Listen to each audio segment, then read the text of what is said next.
রাজনীতিটা খুব গুমোট হয়ে উঠতেছে। এই যে প্রত্যেকটা ভুল, আগের ভুলগুলো আমরা দেখতে পাচ্ছি, কিন্তু মাননীয় প্রধানমন্ত্রী সেগুলো ডিল করছেন না। আপনার সমালোচনা তো 6 মাস 1 বছর পরে আরো বাড়বে, তখন আপনি কি করবেন? তখন কি আপনি আরো বেশি ক্র্যাকডাউন করবেন?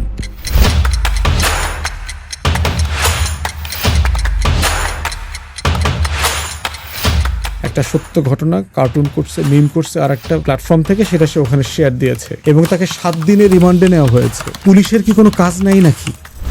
আইন শৃঙ্খলা বাহিনী যে বাড়াবাড়িগুলো করছে, এই বাড়াবাড়িগুলোই কিন্তু তাকে একটা সময় হারুন বানায় দিবে, বেনজির বানায় দিবে। আওয়ামী লীগ যা যা করেছে আর কি, এর প্রত্যেকটাকে ছাপিয়ে চলে যাচ্ছে আর কি। বিএনপি তার নিজের রাজনীতিকে, তার দল এবং ক্ষমতাকে জনগণের মুখোমুখি করছে। বিভিন্ন সেকশনে সমাজের মানুষগুলোর আকাঙ্ক্ষাগুলো যখন একটা কেন্দ্রে, একটা বয়লিং পয়েন্টে চলে যায়, তখন আলটিমেটলি রেজিম ফল করে।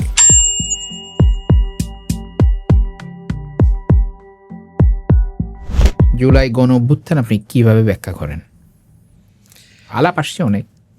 জুলাই আসলে ওই যে মানুষের মুক্তির লড়াইয়ের চেপে থাকা যে ক্ষোভ, বঞ্চনা, আকাঙ্ক্ষা, সবগুলোর একটা বহিঃপ্রকাশ কালেকটিভলি। বিভিন্ন জন বিভিন্ন কারণে রাস্তায় নেমেছে। মধ্যবিত্তের মনে হয়েছে যে আমি তো বাজার করতে করতে হাঁপিয়ে উঠতেছি, সো এই সরকারের চলে যাওয়া উচিত, হাসিনার চলে যাওয়া উচিত। ছাত্ররা মনে করছে যে শুধু কোটা না, আমার ভাই বোনদেরকে মারা হইল কেন, অতএব তোমার চলে যাওয়া উচিত। শ্রমজীবী মানুষ মনে করছে যে আমার তো বেতন বাড়ছে না, বেতনের সাথে ইনফ্লেশনের যে বাস্তবতা এটা মেলাতে পারছে না, অতএব তোমার চলে যাওয়া উচিত। উচ্চশিক্ষিত ব্যবসায়ীরা মনে করছে দেশে কোনো ব্যবসার পরিবেশ নাই, সব মাফিয়ারা, এসালম মার্কা, বেক্সিমকো মার্কা লোকরা টোটাল বিজনেস নিয়ন্ত্রণ করছে, অতএব তার চলে যাওয়া উচিত। অতএব এই যে চলে যাওয়া উচিত, এই যে বিভিন্ন সেকশনে সমাজের মানুষগুলোর আকাঙ্ক্ষাগুলো যখন একটা কেন্দ্রে, একটা বয়লিং পয়েন্টে চলে যায়, তখন আলটিমেটলি রেজিম ফল করে। এবং তাই এখানে হয়েছে। আইন শৃঙ্খলা বাহিনী, আর্ম ফোর্সেস সবাই ফিল করেছে একটা পর্যায়ে যে তার চলে যাওয়া উচিত। নির্বাচন পরবর্তী রাজনৈতিক প্রবণতা কিভাবে দেখছেন? এখন পর্যন্ত তো রাজনীতির কোনো সিস্টেম্যাটিক ডাইরেকশন দেখতে পাচ্ছি না। বিরোধী দলগুলো সংসদে তাদের রোল প্লে করার চেষ্টা করছে, কিন্তু আমার মনে হচ্ছে না তাদের পারফরমেন্সে দেশবাসী অথবা আমরা খুব বেশি সন্তুষ্ট। সরকারকে যে লেভেলে জবাবদিহিতা করা দরকার ছিল ঘরে বাইরে, সেটা তারা করতে পারছে না। এর বাইরে রাজনৈতিক দল আকারে আমরা যারা আছি, আমরাও মনে হয় যে জনসংশ্লিষ্ট যে বিষয়গুলো আছে সেগুলো নিয়ে জনগণের কাছে খুব বেশি যেতে পারছি বলে এখনও মনে হচ্ছে না।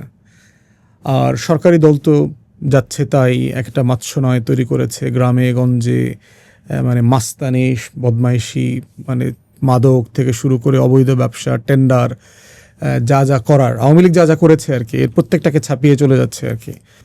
তো এটাকে আবার সরকার নিয়ন্ত্রণ করবারও চেষ্টা করছে না। আচ্ছা, তো সব মিলিয়ে মনে হচ্ছে যে রাজনীতিটা খুব গুমোট হয়ে উঠতেছে। তো এটা দীর্ঘমেয়াদে কাউকেই সুস্থ রাখবে না, ভালো রাখবে না, এবং আলটিমেটলি আবার একটা লড়াইতে যেতে হবে আর কি। আপনি দেখেন এই যে পেট্রোল পাম্পে, স্টেশনগুলোতে যে লাইন, সরকার বলছে ইতিহাসের নাকি সবচেয়ে বেশি মজুদ তেলের এখন আছে, এবং ইতিহাসের সবচেয়ে বেশি লম্বা লাইনও এখন পেট্রোল পাম্পের সামনে। দুইটা ইকুয়ালি অ্যাট এ টাইম সত্য হইতে পারে না, যে কোনো একটা মিথ্যা। তো একটা সত্য হইলে আর একটা সত্য হওয়ার কোনো প্রবাবিলিটি নাই, সম্ভাবনা নাই। আপনি মিথ্যাচারটা কেন করছেন? আপনি যে মানুষটা 11 ঘন্টা 12 ঘন্টা রোদে দাঁড়ায় আছে, তার সাথে উপহাস করছেন কেন? আপনি তো দিনে রাতে প্রত্যেক দিন ক্ষমা চাইবেন যে আপনাদের কষ্ট হচ্ছে, বুঝতেছি, আমাদেরকে মাফ করেন, আমরা চেষ্টা করছি। কি করতে পারি আমরা, এটা দেখেন। আরেকটা কথা বলা হচ্ছে, এটা ধরেন যে মজুদ আছে, কিন্তু একটা প্যানিকের কারণে মানে লাইনটা হচ্ছে, এরকম একটা কথা। প্যানিকের কথাও সত্য, কিন্তু প্রশ্ন হচ্ছে যে নাই, মজুদও সাফিসিয়েন্ট নাই, সাপ্লাইও নাই। সাপ্লাই মজুদ যদি সাফিসিয়েন্ট থাকতো তাহলে প্যানিকটা ক্রিয়েট হইতো না, এটা একটা পর্যায়ে ডাই ডাউন হয়ে যেত। যে আপনি যখন দেখতেছেন যে তেল আছে, তেল পাওয়া যায়, গেলেই তেল পাওয়া যায়, তাহলে আপনি আর কেন ওয়েট করবেন কেন?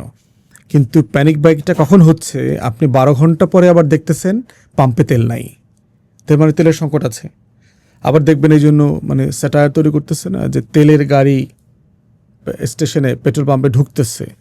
তো ওই যে গান দিয়েছে না, যে কন্যা যখন বধূ বেশে আসতেছে আর কি, এরকম। আচ্ছা আচ্ছা আচ্ছা।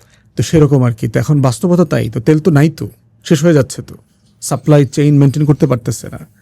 আবার বেশি ব্ল্যাক মার্কেটে যে তেলের বেচা কেনা হচ্ছে সেটাও তো সিরিয়াসলি আইনশৃঙ্খলা বাহিনীর দিকে দিয়ে ধরা হচ্ছে না।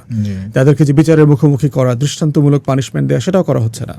এই যে ধরেন যে প্রথমবারের মতো তারেক রহমান প্রধানমন্ত্রী হলেন, আপনি তাকে কিভাবে দেখছেন বা তার নেতৃত্বকে কিভাবে মূল্যায়ন করছেন?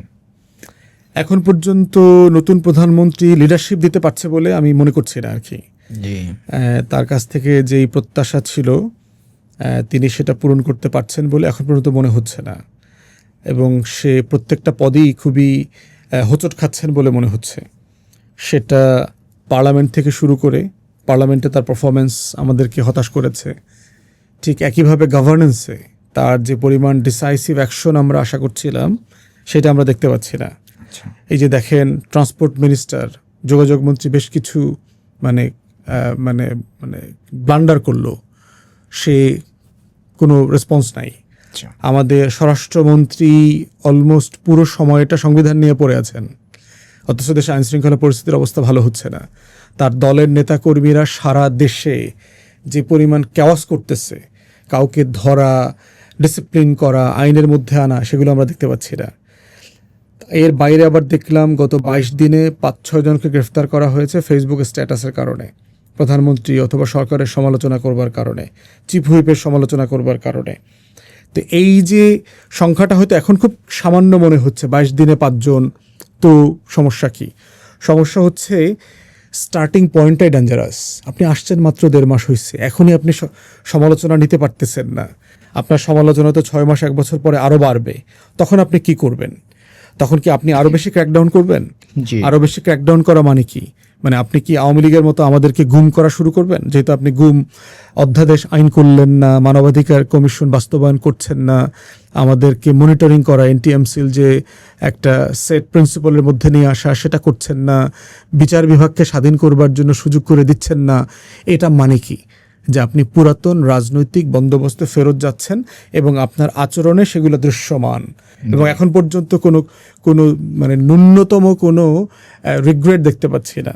যে আপনার এই যে ছেলেটাকে গ্রেফতার করলো, পাথরঘাটা.com একটা পেজ চালায় বলে তাকে একটা সত্য ঘটনা কার্টুন করছে, মিম করছে, আর একটা প্ল্যাটফর্ম থেকে সেটা সে ওখানে শেয়ার দিয়েছে, এবং তাকে 7 দিনের রিমান্ডে নেওয়া হয়েছে। মানে পুলিশের কি কোনো কাজ নাই নাকি? মানে আপনার হাতে এত ফ্রি সময় যে আপনি একটা ফাও কাজে 7 দিন ব্যয় করবেন? মানে এবং আইনশৃঙ্খলা বাহিনী যে বাড়াবাড়িগুলো করছে, এই বাড়াবাড়িগুলোই কিন্তু তাকে একটা সময় হারুন বানায় দিবে, বেনজির বানায় দিবে। এবং এই পুলিশের যারা অফিসাররা আছে তারা এই মনির হয়ে এরপরে আবার দেশ ছাড়তে পালাইতে হবে। অতএব এই যে প্রত্যেকটা ভুল, আগের ভুলগুলো আমরা দেখতে পাচ্ছি, কিন্তু মাননীয় প্রধানমন্ত্রী সেগুলো ডিল করছেন না। এবং এইটা আমাদের জন্য খুবই দুঃখজনক হবে। এই জায়গায় ধরেন যে ওনার নেতৃত্ব কেমন আশা করছেন, যদি সংক্ষেপে বলেন আর কি। না, একই তো জিনিস বললাম আর কি, যেটা আমরা আশা করছি। হ্যাঁ, উনি অ্যাড্রেস করতে পারছেন না। স্বরাষ্ট্রমন্ত্রী সালাউদ্দিন আহমেদের তৎপরতা কিংবা ভূমিকা আপনি বলেছেন কিছুটা, যদি আরেকটু স্পেসিফিক্যালি শুনি। আমার মনে হয় যে আমাদের মাননীয় সালাউদ্দিন ভাইয়ের জন্য 2টা পদ ক্রিয়েট করা যেতে পারে। একটা হচ্ছে সংবিধান বিষয়ক মাননীয় মন্ত্রী, একটা মিনিস্ট্রিয়াল পোর্টফোলিও তৈরি করা দরকার। ওনার কাজই হবে বাংলাদেশের সব কিছুকে সংবিধান দিয়ে ব্যাখ্যা করা। যেমন ধরেন, পেট্রোল পাম্পের সামনে এত লম্বা লাইন কেন, এই বিষয়ে সংবিধান কি বলে? বাজারে প্রত্যেকটা সবজির দাম 100 টাকা পার হয়ে গেছে, এই বিষয়ে সংবিধান কি বলে? আমরা লেবুর দাম দেখলাম ব্যাপক বাড়ল রমজান মাসে, এই বিষয়ে সংবিধান কি বলে? আসছে হজের মৌসুমে টিকিটের দাম পাওয়া যাবে কিনা, ওখানে কোনো ঝামেলা হবে কিনা, এই বিষয়ে সংবিধান কি বলে? বাংলাদেশের এই যে প্রত্যেকটা সমস্যা তৈরি হচ্ছে, এই বিষয়ে একটা সংবিধান বিষয়ক একটা মন্তব্য করবার একটা মিনিস্ট্রি করা দরকার, অথবা তাকে ডেপুটি প্রাইম মিনিস্টার করে দেওয়া দরকার। তিনি পার্লামেন্টে সংবিধানের আলোকে প্রত্যেকটা সমস্যার ব্যাপারে প্রশ্নের উত্তর দেবেন। যেহেতু মাননীয় প্রধানমন্ত্রী কথা বলেন না, উনিই সব কথার উত্তর দেবেন। তো এই 2টা কাজ যদি ভালোভাবে করে তাহলে হচ্ছে মিনিস্ট্রিটা ভালোভাবে চলবে। আমরা 3জন ব্যক্তি সম্বন্ধে অল্প করে শুনবো। মির্জা ফখরুল ইসলাম আমাদের প্রবীণ রাজনীতিবিদ, ওনার অনেক গুণ। এখন উনি তো একদম হয়তো অবসরেও যেতে পারেন, আমরা জানি না। ওনার ব্যাপারে আপনার পর্যবেক্ষণ কিংবা আপনার মূল্যায়ন কেমন? মির্জা ফখরুল ভাই অত্যন্ত ভদ্র মানুষ, বনেদি মানুষ, লেখাপড়া জানা মানুষ। আমার সাথে খুব ভালো সম্পর্ক, বহুদিনের আড্ডা, আলাপ, তর্ক বিতর্ক, একই মঞ্চে কথা বলা, অনেক কিছু করেছি এবং আমি মুগ্ধ হয়েছি বাংলাদেশে রাজনীতিতে এরকম মানুষ আছেন যারা দেশ নিয়ে ভাবেন। কিন্তু রিসেন্টলি সম্ভবত উনি এমনও বলেছেন যে আমি খুব টায়ার্ড, ক্লান্ত। ফখরুল ভাই কি পারেন আসলে মানে এভাবে মানে যে বলয়ের মধ্যে আছেন বা এটা আমার মনে হয় উনি সম্ভব খুব নাকি চেষ্টা কমফোর্টেবল করেন? না, আমার মনে হয় উনি খুব বেশি কমফোর্টেবল হচ্ছেন না। কারণ যে ধরনের চিন্তা স্বপ্ন উনি লালন করেন আর যেই বিএনপিকে উনি এখন দেখছেন, ধরেন বিএনপির সেক্রেটারি হিসেবে ওনার দৃশ্যমান কোনো রোল নাই, দলেও নাই, সংসদেও নাই, এগুলো অন্য কেউ পালন করছে আর কি। তো এগুলো সব কিছু মিলে আমার মনে হয় উনি যথেষ্ট হতাশ এবং মানসিক কষ্টে আছেন এবং উনি ধারণা করছেন ওনার রাজনৈতিক অভিজ্ঞতা থেকে যে এটা দল আকারে বিএনপির ভবিষ্যৎ খুব আলোকিত হচ্ছে বলে উনি মনে করার কথা না। এবারে নির্বাচনের মধ্য দিয়ে ধরেন যে কয়েকজন তরুণ, বিশেষ করে মানে গণ অভ্যুত্থানে যাদের ধরেন যে বড় ভূমিকা ছিল, নাহিদ, তারপর আক্তার, আর বাইরে নাসিরুদ্দিন পাটোয়ারি সহ অনেকেই ছিল আর কি, তাদের যে এই নতুন করে ধরেন যেভাবে রাজনীতিতে আসা এবং আগামী দিনের রাজনীতি কিংবা তাদের যে রাজনৈতিক বোঝাপড়া বা রাজনৈতিক তৎপরতা যেভাবেই বলি আর কি, কীভাবে মূল্যায়ন করেন? তাদের আসলে প্রচুর শেখার বিষয় আছে আর কি। আমার কাছে মনে হয়েছে তারা তো একটা অ্যাক্টিভিজম মুড থেকে আসছে, তারা অ্যাক্টিভিজমের মুড থেকে এখনও পলিটিক্যাল মুডে আসতে পারে নাই এবং তাদের জীবনের যে অর্জনগুলো এগুলো এত তাড়াতাড়ি হয়ে গেছে যেটা তাকে একসময় ক্লান্ত করে ফেলবে। যেমন ধরেন একটা মানুষের জীবনের পরিচিতি, সে 30-40 বছর রাজনীতি করলে পরে জাতীয় রাজনীতিতে তাকে চেনে মানুষজন, পরিচিত হয়। তো সেখানে এই যে যাদের তরুণ আমাদের সহযোদ্ধাদের কথা বললেন, তারা এক একজন সেই লেভেলে পরিচিত সারা বাংলাদেশে।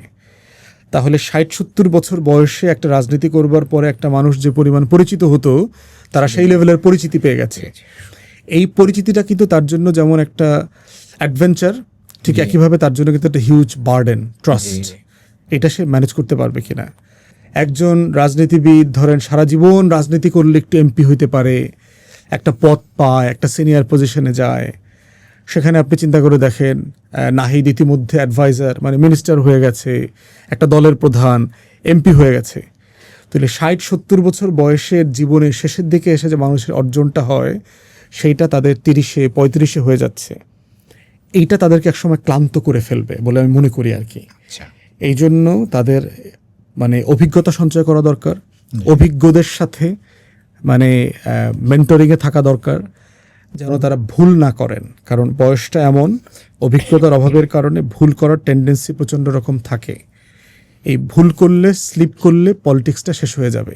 নুরু দেখেন, তার 17-18 যে ক্রেডিবিলিটি ছিল, তাকে যে সম্মান মর্যাদার জায়গাটা ছিল, সে কিন্তু আজকে পলিটিক্সে কিন্তু অনেকটা নিষ্প্রভ হয়ে গেছেন। তো এরকম অনেকেই দেখবেন আমাদের এক্সাম্পলের ভিতরে আছে যারা লড়াই সংগ্রামের মধ্য দিয়ে বড় হয়েছেন গত 5-7-10 বছরে। এমন প্রচুর মানুষ ইতিহাসে হারায় গেছে। তো এই জন্য হচ্ছে যে প্রাসঙ্গিক থাকা পলিটিক্সে, রাজনীতিতে মানুষ সংশ্লিষ্ট থাকাটা এটা একটা বড় চ্যালেঞ্জিং জায়গা। তাই আমি আমার এই তরুণ সহযোদ্ধাদেরকে আমি নিজে ব্যক্তিগতভাবে বলেছি, লেখাপড়ার জন্য সময় দেওয়া দরকার, দেশ বিদেশ ঘোরা দরকার, অভিজ্ঞতা সঞ্চয় করা দরকার। আল্লাহ রসুল কিন্তু কোনো নবীকে 40-এর আগে নবুয়ত দেন নাই। মানে এটা দিয়ে যেটা ইসলামের স্কলাররা বলেছেন যে 40-এর আগে তুমি শুধু দেখবা, শুনবা, শিখবা, জ্ঞান অর্জন করবা, অভিজ্ঞতা সঞ্চয় করবা। 40-এর পরে হচ্ছে সার্ভ করা শুরু করবা। আচ্ছা, সেবক হয়ে যেতে হবে, দেওয়া শুরু করতে হবে জাতিকে। জি জি। তো সেই জায়গাতে একটা বয়সের ইমব্যালেন্স তরুণ প্রজন্মের রাজনীতিবিদদের মধ্যে আছে এবং যেটা খুব সুখকর না। যারা শুধু এই ব্যাচে না, এর আগেও যারা খুব ইয়াং প্রজন্ম আসছে, ধরেন জাসদের কথা বলেন, আচ্ছা, এরকম যারা এই বাম রাজনীতি করেছেন অথবা অন্য পলিটিক্স থেকে আসছেন, এই তরুণদের ধরেন 99%ই হারিয়ে গেছে। তারা ন্যাশনাল পলিটিক্সে, জাতি গঠনে খুব ভালো রোল প্লে করতে পারেন নাই। আমরা দু একটা প্রশ্ন নিব একদম শেষের দিকে। সেটা হচ্ছে আপনি ধরেন যে যারা সংবিধান নিয়ে, বিশেষ করে 72-এর সংবিধান বলেন, এখন যে সংবিধান আছে এটা নিয়ে ধরেন যে জোরে সোরে যারা কথা বলেছেন যে এটাকে বাতিল করা, তার মধ্যে আপনি একজন। আচ্ছা, এই যে সংবিধানটা একটা টেক্সট আসলে, কিন্তু এই টেক্সট অনুযায়ী কিন্তু কোনো পলিটিক্যাল পার্টি কাজ করে না, এখনও করছে না, মানে এটা সুবিধা মতো ব্যবহার করে আর কি।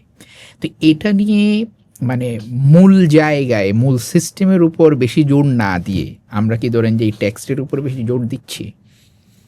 টেক্সট তো একটা দরকার। আপনি যে একটা লড়াই করেন, যেমন ধরেন রান্নাটা যখন অনেক মজা হয়, আপনি ধন্যবাদটা কাকে দেন? যিনি রান্না করেছেন। জি। ইলিশ মাছটা যদি পচা হইতো, একটা পচা ইলিশ মাছ কিনে নিয়ে আসছেন, তখন কি আপনি যতই রাঁধুনি মশলা দিয়া এটাকে রাঁধেন, ঘ্রাণ কি একরকম হবে? নিশ্চয়ই না। একরকম হবে না। তাহলে প্রশ্ন হচ্ছে দুইটা ইম্পর্ট্যান্ট। রান্না মজা হওয়ার জন্য যেমন রাঁধুনির দক্ষতার প্রয়োজন আছে, তেমনি মাল মশলারও ফিটনেসের দরকার আছে, প্রয়োজন।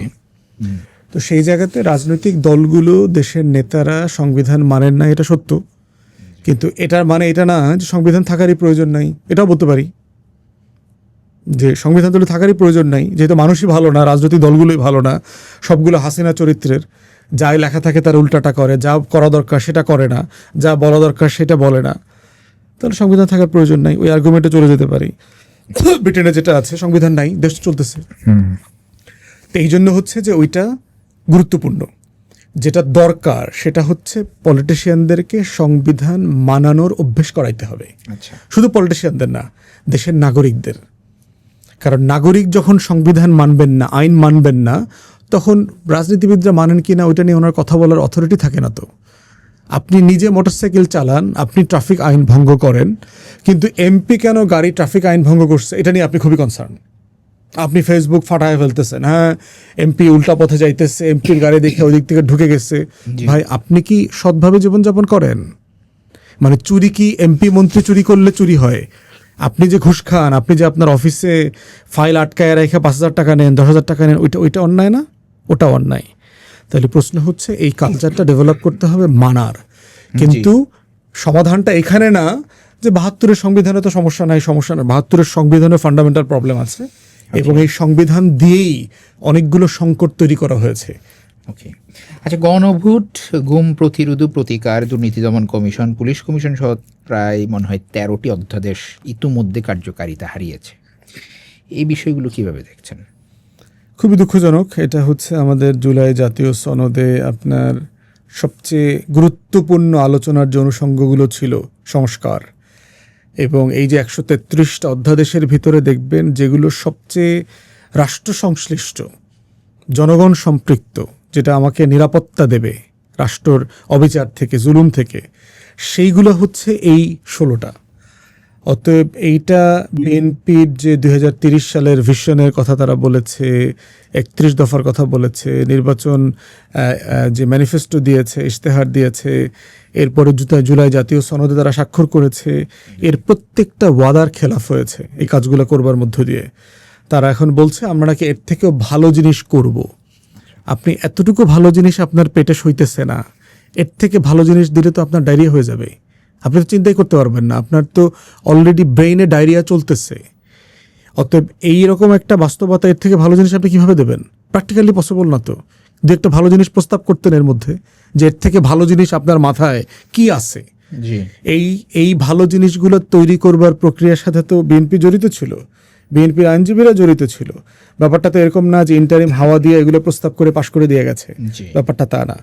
তো এইটা খুবই দুঃখজনক হয়েছে, এবং বাংলাদেশে এগুলো করবার মধ্য দিয়ে যেটা হচ্ছে যে বিএনপি তার নিজের রাজনীতিকে, তার দল এবং ক্ষমতাকে হুমকির মধ্যে ফেলছে এবং জনগণের মুখোমুখি করছে। আচ্ছা, সর্বশেষ প্রশ্ন।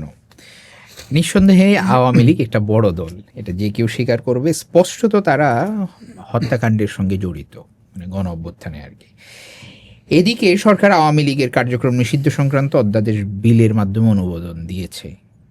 এই পদক্ষেপ কী ধরনের প্রভাব ফেলতে পারে? এক, দ্বিতীয়ত হচ্ছে আওয়ামী লীগের সঙ্গে অনেক নেতাকর্মী যুক্ত আছে, অনেক তরুণরাও যুক্ত আছে ছাত্রলীগের সঙ্গে। তো এদেরকে ধরেন যে এভাবে রাজনীতির বাইরে রেখে মানে সামনের রাজনীতি চালানো কি সম্ভব, কিংবা এটার একটা ভালো প্রস্তাব কার্যকরী, যেটা ধরেন যে ফাংশনাল আর কি হইতে পারে? এখানে দুইটা জিনিস, একটা হচ্ছে যে সন্ত্রাস দমন আইন সংশোধন করে যেভাবে আওয়ামী লীগ নিষিদ্ধ করা হয়েছে, এর আগে জামাত নিষিদ্ধ করা হয়েছিল। আমি নীতিগতভাবে এইভাবে নির্বাহী আদেশ আইন দিয়ে কোনো রাজনৈতিক সত্তাকে নিষিদ্ধ করার পক্ষে না। ছাত্রলীগও যখন নিষিদ্ধ করা হয়েছে আমি এটার প্রতিবাদ করেছি, এটা প্রসেস না। বাট যেই অভিযোগ ছাত্রলীগের বিরুদ্ধে করা হয়েছে, আওয়ামী লীগের বিরুদ্ধে করা হয়েছে, এর প্রত্যেকটা সত্য অভিযোগ, যে তারা মানে হেন কোনো অপরাধ নাই যা তারা করে নাই। তাহলে এখন দুইটা ডিফারেন্ট জিনিস, যে আওয়ামী লীগ কোশ্চেন আপনাকে হ্যান্ডেল করতে হবে। আওয়ামী লীগের গত 17 বছরের ফ্যাসিবাদী শাসন ব্যবস্থা, আমার নির্বাচন কাঠামো ধ্বংস করে দেয়া, আমার হাজার হাজার মানুষকে গুম খুন করা, রাতে ভোট করা, লুটপাট, হাজার হাজার কোটি টাকা বিদেশে পাচার করা, গণহত্যা, সব কিছুর জন্য আওয়ামী লীগ দায়ী। তাহলে এখন সমাধান কোথায়? এটার জন্য গণ অভ্যুত্থানের পর থেকে কন্টিনিউয়াসলি আমি অনেকগুলো প্রস্তাবনা দিয়েছি। তার ভিতর একটা হচ্ছে আপনার একটা শুনানি কমিশন করবার জন্য। আমেরিকাতে কংগ্রেসে সিনেটে আপনার এরকম হিয়ারিং হয়, আচ্ছা, যে আওয়ামী লীগ রিলেটেড একটা বড় কমিশন করেন, পার্লামেন্টারি কমিশন হতে পারে, পার্লামেন্টের বাইরের সদস্যদেরকে নিয়ে হতে পারে, তাদের কাছ থেকে আপনারা মতামত নেন। এটা জনশুনানি হবে, এটা লাইভ ব্রডকাস্ট হবে বিটিভিতে, মানুষ সেখানে গিয়ে মতামত দিতে পারবে। দেশের মানুষ, জনগণ, শহীদ পরিবার, যারা ভিকটিম, সবাই মতামত দেবে এখানে। মতামত আসুক, দেখি। তাহলে এই মতামতের উপরে ভিত্তি করে দেখবেন কি কি মতামত আসতে পারে। এরকম একটা কমিশনে আমি দেখেছি ধরেন 6-7টা অপশনের মতামত আসতে পারে। একটা মতামত হচ্ছে যে আপনি দ্বিতীয় বিশ্বযুদ্ধের পরে যেভাবে হিটলারের নাৎসি পার্টি অথবা মুসোলিনির ফ্যাসিস্ট পার্টিকে যেভাবে ব্যান করা হয়েছে, আপনি আউটরাইট ব্যান করে দেবেন। দ্বিতীয় মতামত আসতে পারে আপনি সাউথ আফ্রিকার মডেলে ট্রুথ অ্যান্ড রিকনসিলিয়েশনে যাবেন। ট্রুথ অ্যান্ড রিকনসিলিয়েশন কি? যারা ফৌজদারি অপরাধ করেছে আওয়ামী লীগের, তাদেরকে ফৌজদারি অপরাধের বিচার করবেন। যারা এটা স্বীকার করে কনফেশন করবে তাদের সাজা মওকুফ করে দেবেন। আর আওয়ামী লীগ করছে কিন্তু ফৌজদারি অপরাধ করে নাই, তার জন্য একটা তওবা কমিশন করতে বলছি। ওইখানে গিয়ে হেফাজতের আলেমরা বসা থাকবে, তাদের কাছে গিয়ে তারা তওবা করবে যে আমরা ডাইরেক্টলি ইনডাইরেক্টলি আওয়ামী লীগের সমর্থন করে দেশে এই অবিচারটা জারি রাখতে সাহায্য করেছি, এটা একটা অন্যায় হয়েছে, গুনাহ হয়েছে, তওবা করলাম হুজুরের কাছে গিয়া। তওবা কমিশন করে আপনি এই প্রসেসকে তাদেরকে অবজার্ভ করে ফেলবেন, দেশের সাধারণ মানুষ হিসেবে তাকে জীবনযাপন করার সুযোগ দেবেন। তারপরের অপশন হতে পারে যে আপনি গত 17 বছর আওয়ামী লীগের যারা পদস্থ নেতাকর্মী ছিল সারা দেশে, তাদেরকে ব্যান করে দেবেন, বাকিরা সবাই ওপেন হয়ে যাবে। যারা ধরেন সিম্পলি আওয়ামী লীগের পরিবারের সদস্য, আওয়ামী লীগের ভোটার, আওয়ামী লীগের মিছিল টিছিলে একটু গেছে টেছে, কিন্তু যারা পদস্থ ছিল তারা সবাই রাজনীতি থেকে নিষিদ্ধ হয়ে যাবে। আপনি আওয়ামী লীগের যারা নির্বাচিত অনির্বাচিত প্রতিনিধি ছিল, মেম্বার থেকে শুরু করে চেয়ারম্যান, মেয়র, কাউন্সিলর, এমপি, মন্ত্রী হয়েছে, তাদেরকে ব্যান করে দেবেন, তারা আর কোনোদিন আওয়ামী লীগ করতে পারবে না। তো এই রকম অনেকগুলো অপশন আপনার সামনে আসতে পারে। এই অপশনগুলোর উপরে ভিত্তি করে এরপরে আপনি পার্লামেন্টের বিতর্ক করে একটা সিদ্ধান্তে আসতে হবে, এবং সেটা একটা জুডিশিয়াল প্রসেসের মধ্যে আসতে হবে। এই প্রসেসটা নির্বাহী আদেশে হওয়া উচিত না। প্রয়োজনে আপনি গণভোটও দিতে পারেন, যে এই অপশনগুলোর উপরে গণভোট হোক, যে দেশের মানুষ এই অপশনগুলোর ভিতরে কোনটাতে আওয়ামী লীগকে দেখতে চায়। এই প্রসেসের মধ্য দিয়ে একটা সমাধানে আসুক। একটা পলিটিক্যাল এবং বিচারিক প্রক্রিয়া ছাড়া আওয়ামী লীগকে এইভাবে আউটরাইট নিষিদ্ধ করে এইটা মানে আইনের শাসন প্রতিষ্ঠা হবে না। আওয়ামী লীগ অবজার্ভ হয়ে গেছে ইতিমধ্যে এই নির্বাচনে। আপনার যারা বিএনপি, ধরেন বিএনপিকে যারা ভোট দিচ্ছে 50% লোক আওয়ামী লীগের এবং মাইনরিটি কমিউনিটির লোক, তারা তো ইতিমধ্যে ভোট দিচ্ছে। ঢাকা বিশ্ববিদ্যালয়ে জগন্নাথ হলের ছেলেরা ভোট দেয়নি, দিচ্ছে তো, ছাত্রদলকে ভোট দিচ্ছে। তাহলে আওয়ামী লীগের নেতাকর্মীরা ইতিমধ্যে বিভিন্ন প্রসেসে অবজার্ভ হচ্ছে, তারা বিভিন্ন রাজনৈতিক দলে জয়েন করতেছে না, আমরা ছবি দেখতেছি না। বিএনপিতে হাজারে হাজারে আওয়ামী লীগের নেতাকর্মীরা জয়েন করছে না, স্থানীয়ভাবে জয়েন করতেছে। তো একটা রাজনৈতিক প্রক্রিয়ায় পুনর্বাসন চলছে। এইটা একটা সামাজিক প্রক্রিয়ার মধ্য দিয়ে এটা হবে। রাষ্ট্র কি করবে তাকে সিদ্ধান্ত নিতে হবে, এবং সন্ত্রাস দমন আইন এটার কোনো সমাধান না। প্রিয় দর্শকবৃন্দ, এতক্ষণ আমাদের সামনে ছিলেন এবি পার্টির সাধারণ সম্পাদক ব্যারিস্টার ফুয়াদ। ওনার প্রতি আমরা কৃতজ্ঞতা জ্ঞাপন করছি জনপালস থেকে।